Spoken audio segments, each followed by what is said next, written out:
স্বাগতম সকলোকে আমাৰ ইউটিউব চেনেলটোলৈ নিশ্চয় সকলে ভালে আছে ডিৰ যেটো 4500 পদৰ অনলাইন এপ্লাইটো যেটো আপোনালোকে জানে আৰম্ভ হৈ গৈছে আৰু যিসকলে এপ্লাই কৰা নাই তেওঁলোকে ডিস্ট্ৰিক্ট নিৰ্বাচন কিদৰে কৰিব কোন কেইখন জিলাত তেওঁলোকে প্ৰিফাৰেন্স দিলে তেওঁলোকে চাকৰিটো হয়তো পাব বা কোন কেইখন ডিস্ট্ৰিক্টত কাটঅফ বেছি যোৱাৰ সম্ভাৱনা আছে আৰু কোন কেইখন জিলাত কাটঅফ কম যোৱাৰ সম্ভাৱনা আছে যদি তাত কম যায় তেতিয়াহলে আপোনালোকে হয়তো তাত যদি এপ্লাই কৰি দিয়ে তেতিয়া হয়তো আপোনালোকে চাকৰিটো পাই যাব আৰু আপোনালোকে কিদৰে ডিস্ট্ৰিক্ট নিৰ্বাচন কৰিব আৰু কোন কেইটা ফুল কৰিব নালাগিব ডিস্ট্ৰিক্ট নিৰ্বাচনৰ ক্ষেত্ৰত আপোনালোকক ভিডিওটো যদি হেকলৈ চাই তেতিয়াহলে সম্পূৰ্ণ জানিব পাৰিব আৰু যিসকলে আমাৰ চেনেলটো নতুনকৈ ভিজিট কৰিছে তেওঁলোকে যাতে আমাৰ চেনেলটো সাবস্ক্ৰাইব কৰে যেটো এনেকুৱা ইনফৰমেশন আমাৰ চেনেলৰ জৰিয়তে দি আহি আছো আৰু দি থাকিম আৰু ওভাৰলেপিংৰ ক্ষেত্ৰটো আমি মাতিব লাগিব যদিহে 5550 টা পদৰ মেৰিট লিষ্ট ফাইনাল লিষ্ট এই এপ্লাই আগতে যদি উলিয়াই নিদিয়ে তেতিয়াহলে কি হ'ব সকলোৱে আৰু ইয়াতে কৰিব এপ্লাই তেতিয়া নিশ্চয় ওভাৰলেপিং হোৱাৰ এটা মানে চান্স থাকিব আৰু সেই বিষয়লৈ আমিও এটা চিন্তিত আৰু ডিৰ ফালক আমি এই বিষয়লৈ সোনকালে গৈ তাত আমি জনাব লাগিব আৰু লাগিলে আমি মুখ্যমন্ত্ৰী মহোদয় হওক বা আমাৰ ইএম স্যাৰ তেওঁক জনাব লাগিব সেয়ে আপোনালোকে আমাৰ চেনেলটো সাবস্ক্ৰাইব কৰিব আৰু যিসকলৰ মাৰ্ক কম আছিলে বা তেওঁলোকে 2 বছৰ মানে 1.5 বছৰ ধৰি অপেক্ষা কৰিলে যিহেতু এই পদটোৰ বাবে অপেক্ষা কৰি আছিলে যদি ওভাৰলেপিং হৈ যায় তেতিয়াহলে তেওঁলোকে হয়তো পাব লগা চাকৰিটো নাপাব পাৰে সেয়ে আপোনালোকে ওলাই আহক আৰু সকলোৱে মাতক এই বিষয়লৈ যিমান পাৰে আপোনালোকেও মানে পোষ্ট বিলাক শেয়াৰ কৰক আৰু লগতে আপোনালোকে জনাওক যাতে ওভাৰলেপিং নহয় সোনকালে যাতে 5550 টা পদৰ মেৰিট লিষ্ট ফাইনাল লিষ্ট উলিয়াই দিয়ে তেতিয়াহলে সকলোৱে চাকৰি পোৱাটো এটা আশা থাকিব তেতিয়াহলে কোন কেইখন ডিস্ট্ৰিক্ট আপোনালোকে নিৰ্বাচন কৰিব আৰু কোন কেইখন ডিস্ট্ৰিক্টত গুৰুত্ব দিব তেতিয়াহলে চাওকচোন যেহেতু আপোনালোকে ডিস্ট্ৰিক্ট ওয়াইজ ভ্যাকেন্সি লিষ্টখন আপোনালোকে ডাউনলোড কৰি চাইছে আৰু আপোনালোকেও সিদ্ধান্ত লৈছে যে কোন কেইখন জিলাত আপোনালোকে প্ৰিফাৰেন্স বিলাক দিব যেহেতু সকলোৰে চকু বেছি থকা পোষ্ট কেইটাতহে চকু সকলোৰে আৰু সকলোৰে চকু পৰিছে যে তেওঁলোকে ভাবিছে যত বেছি পোষ্ট আছে তেওঁলোকে তাতেই প্ৰিফাৰেন্স বিলাক দিব কিন্তু যদি আপোনালোকৰ মাৰ্ক কম আছে বা আপোনালোকৰ বেছি আছে তাত কোনো ক'ব লগা নাই কিন্তু আপোনালোকে প্ৰথম নিজৰ ডিস্ট্ৰিক্টখন আপোনালোকে প্ৰথমতে প্ৰিফাৰেন্স দিব যদি আপোনালোকৰ পোষ্ট কম থাকে কাৰণ সকলোৱে যেতিয়া বেছি ডিস্ট্ৰিক্ট কেইখন চুজ কৰিব নিশ্চয় কম থকা পোষ্টত যদি কোনো এপ্লাই নকৰে তেতিয়াহলে কি হ'ব বা নিজৰ ডিস্ট্ৰিক্টৰ ষ্টুডেন্ট কেইটাই যদি এপ্লাই নকৰে তেতিয়া কি হ'ব তাত মানে কি হ'ব প্ৰিফাৰেন্সটো একেবাৰে মানে কাটঅফটো একেবাৰে কম যাব সেয়ে আপোনালোকে প্ৰথম প্ৰিফাৰেন্সটো নিজৰ জিলাখনতে আপোনালোকে মানে প্ৰিফাৰেন্স দিব ফাৰ্স্ট প্ৰিফাৰেন্স তাৰ পিছত বাকি দুখন জিলা আপোনালোকে নিৰ্বাচন কৰিব পাৰে যদি আপোনালোকৰ নিজৰ জিলাত পোষ্ট নাই তেতিয়াহলে কি কৰিব আপোনালোকে যিখন ডিস্ট্ৰিক্ট আপোনালোকৰ ওচৰত আছে কাখৰ ডিস্ট্ৰিক্টখনতে আপোনালোকে ফাৰ্স্ট প্ৰিফাৰেন্সটো দিব তাত যদিও পোষ্ট কম থাকে তথাপি আপুনি তাত ফাৰ্স্ট প্ৰিফাৰেন্সটো দিব কাৰণ পোষ্ট কম আছে বুলি যে সকলোৱে তাতটো নামাৰিব তেতিয়া কি হ'ব তাত কাটঅফ কমে যাব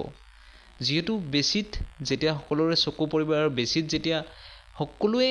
এপ্লাই কৰিব তেতিয়া তাত কাটঅফ ইমান হাই যাব আপোনালোকে ভাবিব নোৱাৰিব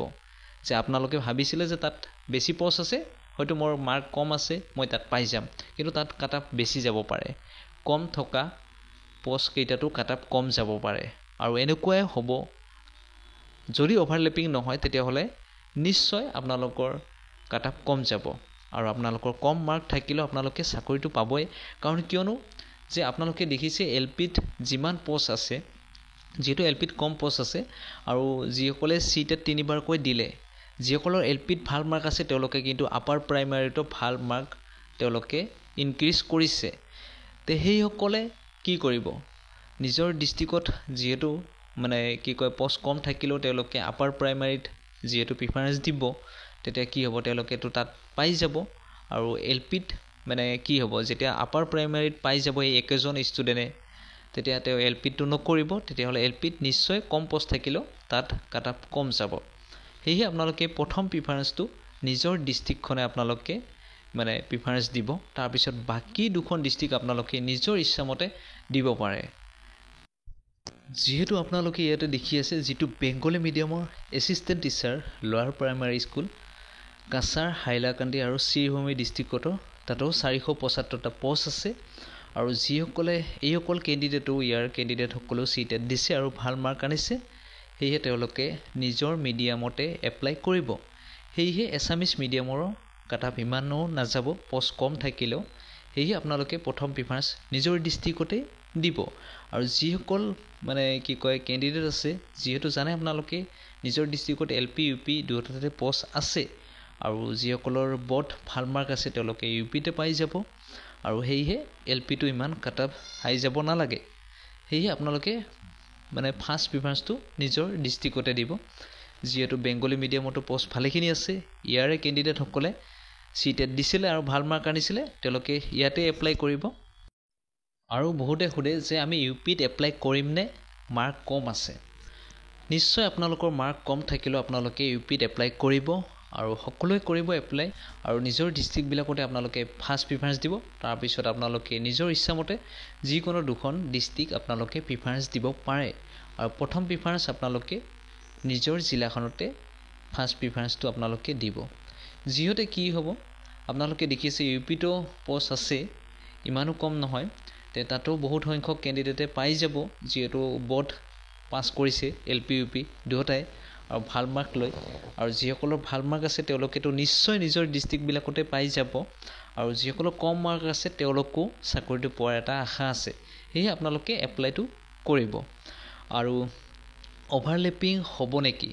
তে অভাৰলেপিঙৰ ওপৰত সকলে মাতক আৰু যদি 5550টা পদৰ ফাইনেল লিষ্ট যদি এই এপ্লাইৰ আগতে উলিয়াই দিয়ে তেতিয়া হয়তো অভাৰলেপিং নহব আৰু অভাৰলেপিংটো এনেও হ'ব কাৰণ কি হ'ব 5550টা পদত যিসকলে LPত পাব তেওঁলোকে পিছত UPৰ মাৰ্কটো ইনক্ৰিজ কৰিছে আৰু তেওঁলোকে নিশ্চয় এবাৰ UPতে এপ্লাই কৰিব আৰু যোৱাবাৰ 5550টা পদৰ সেই LPৰ পোষ্টটো খালি হৈয়ে যাব এইদৰেতো অভাৰলেপিং হ'ব যদি দুটা একেলগে উলিয়াই দিল হয় তেতিয়া হয়তো অভাৰলেপিং নহলে হয় যেহেতু 5550টা পদৰ এডভাৰটাইজমেন্ট আগতে উলিয়াই দিছিল আৰু ভেৰিফিকেশনো চলি আছে সেয়ে ইয়াৰে ফাইনাল লিষ্ট মেৰিট লিষ্ট বিলাক মানে প্ৰথমতে আহিব তাৰ পিছত 4500 পদৰ কামবিলাক আগুৱাই যাব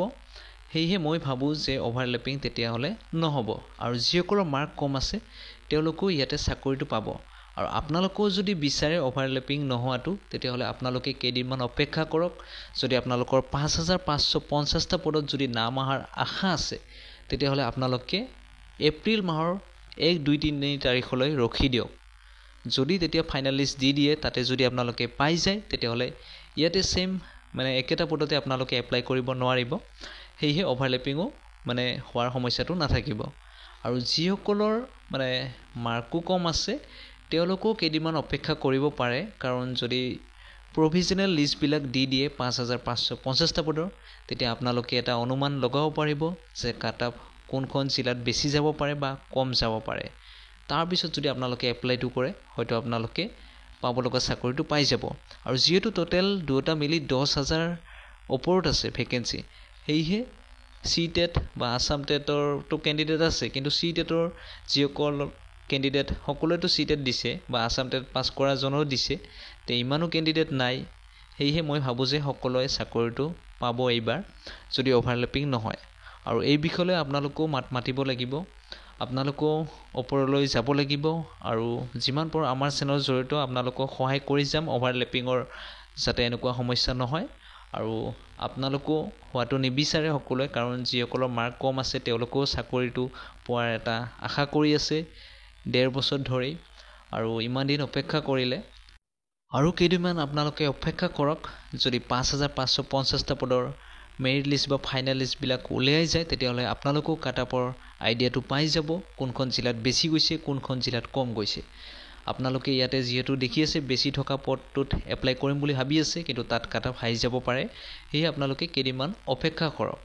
তাৰ পিছত আপোনালোকে এপ্লাইটো কৰি দিব যেহেতু এতিয়াও বহুত সময় আছে আপোনালোকৰ হাতত এমাহ সময় আছে ক'ব গলে এই আপোনালোকে কেইদিনমান অপেক্ষা কৰি এপ্লাই কৰিব আৰু আপোনালোকে প্ৰথমতে নিজৰ ডিস্ট্ৰিক্টতে আপোনালোকে প্ৰিফাৰেন্স বিলাক দিব তাৰ পিছত আপোনালোকৰ মিডিল ডিস্ট্ৰিক্ট এখনত দিব অসমৰ তাৰ পিছত আপোনালোকে যত বেছি পোষ্ট আছে বা কম পোষ্ট এইদৰে আপোনালোকে চাই দিব পাৰিব তেতিয়াহ'লে ভিডিঅ'টোত এয়াই আছিলে আজি আমি কোনখন ডিষ্ট্ৰিক্টত এপ্লাই কৰিব এই বিষয়ে আপোনালোকক জনালোঁ ভিডিঅ'টো যদি চাই ভাল পালে তেতিয়াহ'লে লাইক শ্বেয়াৰ আৰু আমাৰ চেনেলটো ছাবস্ক্ৰাইব কৰিব তেতিয়াহ'লে আজিলৈ ধন্যবাদ